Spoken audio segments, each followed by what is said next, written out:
Hello everyone. I am going to do another painting for my collection and I figured I'd show you. I officially released and launched my Etsy shop, and so thank you for all the support with that. It's been really fun and exciting, and I will hopefully have some prints of my paintings up there soon. I just want to get some samples of them and make sure they're all good and um, up to my standard. So, waiting on that, and then I will launch them. But let's get started on this painting. This is the largest painting in the collection so far. Um, I actually don't remember the dimensions. I think it's like 12 by 48 or 18 by some. I'm actually not sure, but it's pretty large, as you can see. And I actually sketched out the circle a little too large, so I had to go back and redo that. Um, but I like to do the grid method and draw it on by doing that, because then you can kind of do like reference your photo on the grid and kind of draw based off of that. And I do it in the color that I put my base color in. I always do like an orange wash over the canvas, just so that's not stark white, and then the orange kind of peeks through a little bit. It's kind of personal preference. There's people that do like hot pink, which is super cool. I use mostly like earth tones and things, so I kind of just keep it orange. But I do my initial sketch in this light orange color, and then I'll go in and do like a green color or something, and that will the green will stay and the light orange sketch will be gone when I do the orange paint on top of it. Um, it just kind of like finalizes it a little bit more, and um, I can make adjustments. And if you notice here, I didn't sketch part of the mountains in the reflection, um, which is unfortunate, and I had to then fix that uh, in the painting. But it was all fine, and that's the nice thing about acrylics is you can layer it and cover things or add things, and whereas like watercolor, it's you can't really do that. It's a lot more difficult to do that. But I am doing the little base color here, and um I think it's like burnt sienna is the color that I use, and I put a little bit too much water in the paintbrush and it kind of spilled everywhere, which is unfortunate. But it's a lot of fun to do the base color because you're just covering that thing in paint and you're not really worried about um, being precise or anything. You're just literally covering the canvas. And some people will use that as like wipe away sections or paint the painting in your like base color and do like the outline that way. But I just stick with the color pencil on it, and I like that. If you use too much water and are like kind of scrubbing a little bit, it will wash away the color pencil a little bit. So you do need to be careful with that. But um, I always start with the sky when I'm doing a painting. It covers a lot of ground. I don't really have to think that much about what I'm doing. With these Western kind of frame paintings, I do need to pay attention to the like oval circle that I'm doing and try and stay in that line a lot more. But it's not as tedious as doing the mountains, and I don't really have to reference the photo that much because it's the sky and it's blue and white and some other colors sometimes.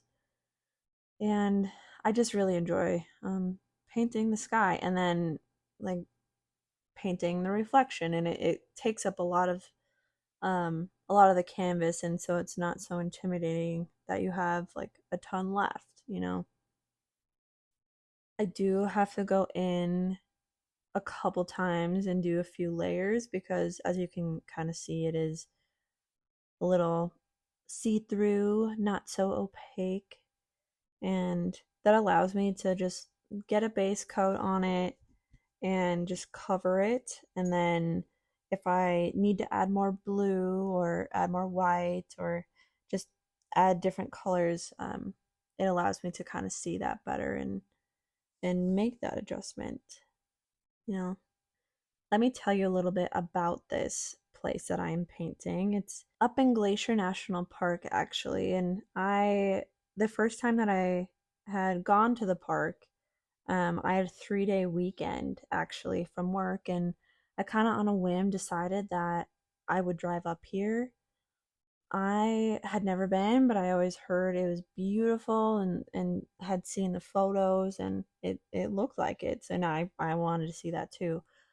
Unfortunately, they had recently implemented some permit requirements to go on going to the Sun Road, and now they even require it to go on like different parts of the park. And I hadn't bought those tickets, and I didn't really want to deal with all that. So I ended up driving up there after work, and I slept in a national park right off the road. And I remember that my sleeping pad, I it was the first time I had ever used it. I had always slept on pillows and like never had a sleeping pad of any kind. And I got an inflatable one and I was so excited to use it. And I set it up and everything and it went flat. I was I was so bummed because I was so excited to use this new piece of gear that I never had before, and it ended up not working. And thankfully, I contacted the company and got a replacement, and it was all good and well. But it was so unfortunate for sure. Um, but the next morning, I woke up so early, like way before the sun, and drove into the park before permits are required. Which I think permits are required at like 6 a.m. It's pretty early if it's not that. And I drove all the way up to this lake, and I had the sunrise literally all to myself.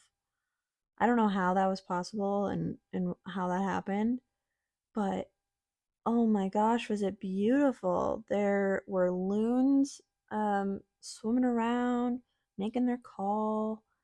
And like you could hear the echo and it was so beautiful. And there were a couple deer that were hanging around and walked along the shoreline and went into the water a little bit.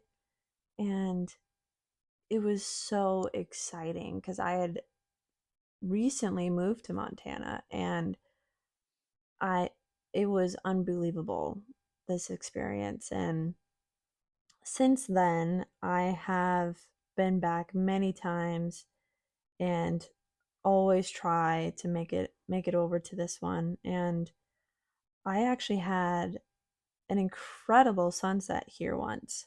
The clouds were huge in the sky, and then the sun just reflected on them and made them all sorts of colors. And wow, that was an incredible sunset. And if you know me, I'm a huge sunrise person, so I it was an incredible thing to experience the sunset, and everyone there was super excited about it too. And man, it's really just amazing, these mountain lakes. You know, they're awfully cold, that's for sure, but they're so clear, and when they're calm, it's just even better. Um, yeah, it's definitely one of my favorite places. And if you ever get the chance to go up there, highly recommend. There's not really a bad site in the whole park. It's beautiful and there's tons of hikes, and it does get pretty busy, and there will be a lot of traffic and all that, but um, the permits the permits have been kind of helping with that, I think. I don't know, it's pretty hard to get a permit sometimes, but it is stunning, and yeah, you have to visit there for sure. I'm at the point where I need to start painting the frame of it. So what I'm gonna do is take a photo of it with my iPad and then put it into a Procreate and draw on top of that. So then I can kind of get a good idea of what I want. So let's add this photo underneath all these layers. Um, I'm thinking I always do like the dark border, dark brown, and then a lighter brown in the middle, or like some combination of that, whether it be flip flopped or something, because I like the look of it. But do I want them all to be like exactly the same? Well, I don't think I like all that green right on top of each other. Maybe on the outside? Oh, maybe. I just feel like there's a lot of green in the trees, and so I don't want everything to be green. Maybe because it's such a large one, I'll just do what I like. And then on a smaller one, maybe experiment a little bit more and with different colors. Well, time for the thing that I told you. Words only go so far. And give me the number if you can find it, so I can call just to tell them I'm fine. I wanted to try a new technique and decided to tape off the sections before painting the like decorative flourishes on. I wanted to it like it takes time to paint around those flourishes and all that, and so I was kind of wondering if it would maybe speed up the process, just having to worry about painting around the landscape itself and then do the border and then do the flourishes on top, if that would be an easier kind of option.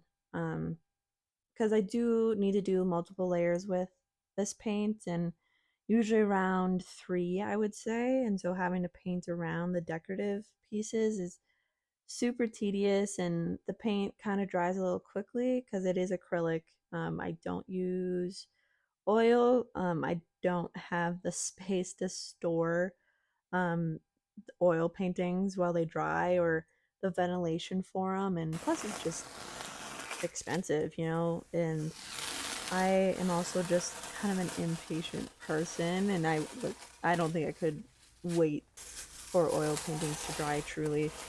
I understand that they blend so much better, and they're beautiful, but I'm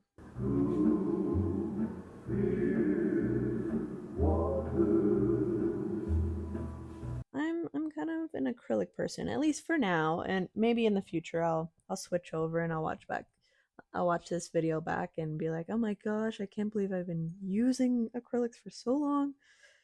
But I've been really enjoying buying records for my record player, my turntables, and I've been super listening to Marty Robbins and tons of country music. And I also went to a few concerts this summer, and I had all those bands sign their vinyls, and that is so much fun to have those displayed and listen to them, and getting to meet the people that made that music. It's so fun to listen to those things while I'm painting, and that's kind of been my go-to. It also allows me to step away from the painting periodically to flip over the record or change it out for a new one, and then I can look at the painting, kind of evaluate what I'm liking, not liking, what it needs. And yeah, like sometimes you get so engulfed